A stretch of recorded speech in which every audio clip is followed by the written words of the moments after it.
Bonjour à tous, aujourd'hui on est là pour parler motivation, on est là pour parler persévérance, on est là pour parler résultats et réussite, tout simplement.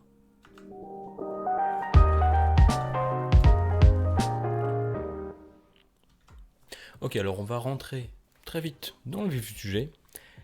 Est-ce qu'on peut être démotivé en prépa? Pourquoi on est démotivé en prépa la plupart du temps? Et à comment y remédier? Alors, est-ce qu'on peut être démotivé en prépa? Oui, totalement. Est-ce que ça arrive à tout le monde? Non. Est-ce que ça arrive à la majorité? Oui. Est-ce que ça arrive souvent? Ça dépend des personnes. Par exemple, moi j'étais très peu motivé en prépa, c'est parce que je m'en foutais un peu. Pourquoi est-ce qu'on est démotivé la plupart du temps? Alors il peut y avoir plusieurs facteurs. Ça peut être des facteurs perso, en mode, je sais pas, il y a un truc qui t'a affecté, et puis ça fait que tu t'es senti mal, mais en général, et la prépa y compris. Mais c'était pas la raison, genre, ça n'a pas influé que sur ta prépa. Des facteurs qui peuvent venir de la prépa et affecter la prépa majoritairement, c'est tu t'es pris une grosse caisse. En termes de notes, hein, pas tu t'es déchiré la gueule, non. Tu t'es pris une grosse caisse du type, je sais pas, il y a une colle, tu l'avais pas trop révisée, ou alors t'es tombé sur le mauvais chapitre, ou alors t'as eu un colleur qui t'aime pas vraiment, ou même toi en même temps, et tu t'es pris un 0 ou un 5 ou je sais pas, une note qui te déplaît vraiment. Ou alors même en DS, tu t'attendais à l'avoir bien réussi, et au final pas de chance, tu mets dans la classe, ou t'arrives dans les 5 derniers. Et là c'est grosse lose, et là tu te dis, putain, qu'est-ce que je fais de ma vie? Je suis vraiment en prépa, je me fais chier, alors qu'il y a mes potes qui sont à la fac, en BTS, en IUT, et ou dans d'autres filières, ils se la coulent douce, et moi je suis là, je me fais chier pour au final avoir des moins bons résultats qu'eux. En grande majorité, non. Déjà, est-ce que ça peut arriver, ça? Oui, clairement, ça arrive. Ça arrive majoritairement, la grande majorité du temps, c'est pour ça que tu es démotivé. C'est parce que tu as pris une grosse caisse. Après, comment sévir contre cette grosse caisse? Comment aller outre? Comment se passer outre? Comment aller au-delà? Comment réussir à ne plus à retrouver la motivation? Alors il faut énormément pomper ton ego déjà. Ça va être quelque chose qui va être utile. On peut passer pour des mecs hyper hautains en prépa, mais ça nous est utile en fait, pour nous. Alors il faut pas le faire par rapport aux autres, mais juste dans sa tête, il faut se dire qu'on est les meilleurs. Il faut se dire qu'on va tout réussir. Il faut se dire qu'on est au-dessus de tout le monde. Alors attention, c'est pas forcément vrai. Je dirais même, c'est pas vrai.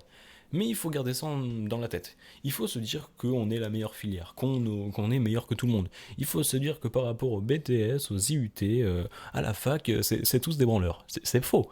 Mais il faut se dire ça dans sa tête. Pourquoi? Parce que ça arrive. Alors, je sais pas, j'y étais jamais allé, mais vu comment ça marche l'école, vu comment ça marche les DS, le fait que ça soit des vrais concours, à proprement parler, je pense qu'on a pas mal de stress au niveau des résultats et qu'on s'en prend pas mal plein la gueule par rapport aux autres filières, peut-être plus. Donc on s'en prend plein la gueule par rapport aux résultats, voilà, au classement, et donc forcément on est plutôt démotivé quand on a des mauvais résultats par rapport qu'aux autres. Si tout le monde a des mauvais résultats, tu te dis bah tant pis. Là, nous, ça influe directement. Et on peut se dire, putain, mais s'il arrive ça, ma vie, c'est la merde, en fait. Par exemple, je sais pas, à la fac, si je sais pas, si t'arrives dernier de toute ta promo, bah, du moment que t'as la bonne note, tu vas passer. Si tu te dis au concours t'arrives dernier, t'as beau avoir 15, être dernier, c'est mort. Donc du coup forcément on peut être plus à ce sujet voilà, en prépa à voilà, avoir du stress, à être descendu par rapport à certaines notes que par rapport à d'autres filières. Du coup pourquoi est-ce qu'il faut se dire qu'on est les meilleurs, même si c'est pas forcément vrai? On essaie toujours de se persuader de ça, parce que tout simplement tu vas te dire ben voilà, les autres ils y arrivent bien, moi je suis de la merde. Si tu te dis pas ça, tu vas te dire mais à quoi bon? À quoi bon continuer? Pourquoi continuer à faire une prépa?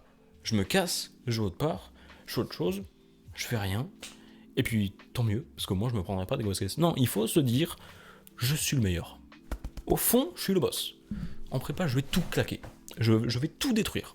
Je suis trop fort en fait. C'est ça le problème, c'est que j'ai un QI stratosphérique. C'est que j'ai le niveau de n'importe qui dans cette salle en fait. Je suis juste le boss. Il faut se dire ça parce que justement, quand tu arriveras à des problèmes où tu te dis j'ai minoré la classe, il faut se persuader qu'on est dans le top 0,001 français mondial. Il faut se dire ça. Il faut se dire que dans ta classe, on est tous des putains de génies. Il faut se dire, on détruit tout en fait. Comme ça, si t'arrives dernier, tu te dis ok, je suis dernier, mais je suis quand même meilleur que tout le monde. Alors c'est pas forcément vrai, mais il faut se le motiver. Il faut se rentrer ça dans la tête. Il faut avoir un ego surdimensionné en prépa. Alors certains en ont pas, certains en ont plus que d'autres, certains ils se l'ancrent tellement qu'ils le pensent vraiment, et là ça peut être chaud, mais juste il faut se dire ça, comme ça si t'as une loose, tu te dis ok je vais foirer, mais je vais rester parce que ça vaut le coup, je vais rester parce que je veux putain de 10K par mois en école d'ingé. Il faut se dire, si j'arrête la prépa, je l'aurai jamais. Parce que si t'as aucune motivation qui te fait rester en prépa, bah, personne n'y resterait. Pourquoi aller en prépa? Pourquoi se faire martyriser? Pourquoi se prendre des grosses caisses? Pourquoi se faire détruire en colle si tu peux faire beaucoup moins de choses, un peu moins encadrées, mais voilà, beaucoup moins stressant? Quel est l'intérêt? Il faut se dire, il y a un putain d'intérêt. Il faut se dire, on a fait le bon choix. Il faut se dire, il faut rester. Ça va payer 100%. Même si t'as majoré cette colle, même si t'as minoré cette colle ou ce DS, même si t'as pris un 0, il faut se dire, mais tu t'en fous en fait. Tu vas tout intégrer. Tu vas te faire des couilles en or. T'es juste le boss en fait. Il faut se dire ça. Il faut se dire, ok, je dois garder la motivation. Il faut rester en prépa en fait. C'est ça le but. C'est juste, il faut se donner tous les moyens possibles, même prendre le melon. Mais alors c'est une pastèque le bordel. Juste, il faut se persuader que ça vaut le coup de rester en prépa. Parce que c'est pas toujours aussi évident que ça. Hein. Quand tu vois comment certains profs te parlent ou pourquoi tu as des notes comme ça, des fois tu te dis, mais je reste vraiment je reste comme ça ou je peux partir en fait? Non, il faut se dire, putain, de reste. Parce que ça vaut le coup. Parce que je vais tout détruire. Parce que je vais te péter de thunes. Parce que je vais faire ce que j'ai envie de faire. Et voilà, c'est presque aussi simple que ça. Comment garder la motivation au repas? Il faut se gonfler l'ego à l'hélium, mec. Genre, avec ce que tu veux. Il faut juste avoir un truc énorme. Alors, certains vont peut-être me dire dans les commentaires, non, c'est pas du tout vrai, moi j'ai réussi 100. Peut-être. Peut-être que ça marche pas pour tout le monde. Peut-être que tu as juste passé pour un connard. Bah, moi, c'est ce que j'ai fait. J'ai réussi à rester. Alors, une autre méthode, parce que ça peut faire passer pour un gros enculé ultra prétentieux, il faut tout simplement s'en foutre, en fait. Ça peut être une technique qui marche. Moi, ça a été ma technique, majoritaire. Des fois, j'essaie de me gonfler l'ego quand même, parce que pour me dire, ok, bah j'ai pris 2 en colle, bah allez, on va se dire qu'on est les meilleurs, comme ça on va rester. Mais d'un autre côté aussi, il faut savoir s'en foutre. Faut savoir te dire, ça sert à rien. Enfin, ça ne compte pas. Et surtout, je parle en seconde année. Parce qu'en première année, oui, là ça peut être un peu plus chaud. En première année, tu peux vraiment être démotivé de la prépa parce que tout simplement, c'est pas ta filière. Mais quand tu arrives en deuxième année, c'est que tous tes profs se sont dit, bah en fait, lui, il a le niveau d'avoir un concours. Ils se disent, t'en es vraiment capable. Genre, dans sa tête, à aucun moment tu rates tes concours. Dans leur tête, aux profs, qui sont quand même, ils ont pas mal d'expérience, dans leur tête, tu vas réussir à avoir une école. Tu vas être ingénieur en fait. Est-ce que tu réalises? Tu vas être ingénieur, dans leur tête. Ça vaut peut-être le coup de rester quand même. Mais sinon, en première année, parce que là, on peut quand même se poser la question. Peut-être que peut-être que en effet, c'est pas fait pour toi la prépa. C'est possible. Mais en seconde année, quand t'es pris, voilà, il faut juste se garder en tête que c'est la première année de ta scolarité où les notes en cours d'année ne comptent pas. Elles ne comptent pour zéro, du beurre, nada, walou. Jusqu'au bac, ça peut te dire est-ce que tu passes en seconde année? Est-ce que tu passes après? Même en première année, ça peut être en mode est-ce que tu es vraiment naze? Est-ce que tu passes? Est-ce que tu as le niveau pour être ingénieur, pour passer les concours? Est-ce qu'on te fait passer en seconde année? Même un peu plus haut, ça peut te faire dire en mode est-ce qu'on te fait passer en étoile ou pas? Ça peut avoir des conséquences. Mais sinon, en seconde année, ça va pas servir. Non. Si tu montres que tu es motivé, si tu montres que tu comprends les trucs, bah sur un coup de malchance, si tu prends des 4 ODS, mais que les profs ils comprennent pas vraiment, et qu'ils se disent bah non, c'était juste pas de chance, bah ils vont pas t'en vouloir du tout. Et même, je pense, ils préfèrent quelqu'un qui commence l'année à 4 et qui finit à 16 que quelqu'un qui reste à 18 toute l'année. Parce que le mec de 4 à 16, est-ce que tu réalises le délire? Ça veut dire que tu arrêtes les cours 2 mois avant, à 1 mois avant les écrits, encore après il y a les oraux. Si tu as une courbe de progression comme ça, ils se disent attends, mais genre 1 ou 2 mois après aux oraux, mais il sera où le mec? Et ça, ils adorent ça, et ça c'est nickel.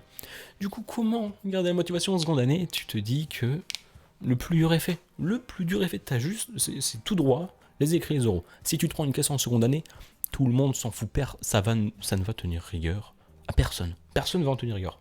Même les écoles ne demandent pas les bulletins pour te dire. Ils veulent juste les écrits, les oraux. Et sache que si tu as compris le cours, si tu as compris le raisonnement, et que c'était juste un coup de malchance, la colle, ou le contrôle en seconde année, bah, tu t'en fous, clairement. Ça te passe, mais des kilomètres, des années-lumière au-dessus de la tête. Parce que bah, ça sert à rien. Les notes en seconde année ne servent à rien. À part au concours quand même. Mais les notes en seconde année ne servent à rien en contrôle continu ou ce que tu veux. Donc voilà, il faut se mettre dans la tête que après, bah, ça sert à rien. Tu peux avoir des caisses, bah, tu te dis, bah tant pis, je reste. Parce que je sais que j'y arrive. Et un autre dernier point, et ça c'est le dernier, si tu réussis pas du tout une colle ou un contrôle, si tu sais pourquoi tu n'as pas réussi, si tu sais comment résoudre ce problème, bah dis-toi que t'as réussi en fait. Ça m'est arrivé personnellement, voilà, je fais des colles, je me tape un 4, parce que j'ai pas compris le truc. À cause d'une erreur, une petite erreur, ou un manque de raisonnement, ou un truc parce que je connaissais pas le théorème et ça m'a tout flingué, bah si à la fin de la colle, tu connais le théorème, tu connais l'astuce, tu sais comment faire le truc, si tu refais la colle, si on te repose la même colle 2 mois plus tard, tu sais la faire et t'as 20, bah dis-toi que t'as réussi ta colle en fait. Parce que comme je t'ai dit, si la note ne compte pas, c'est la progression qui compte.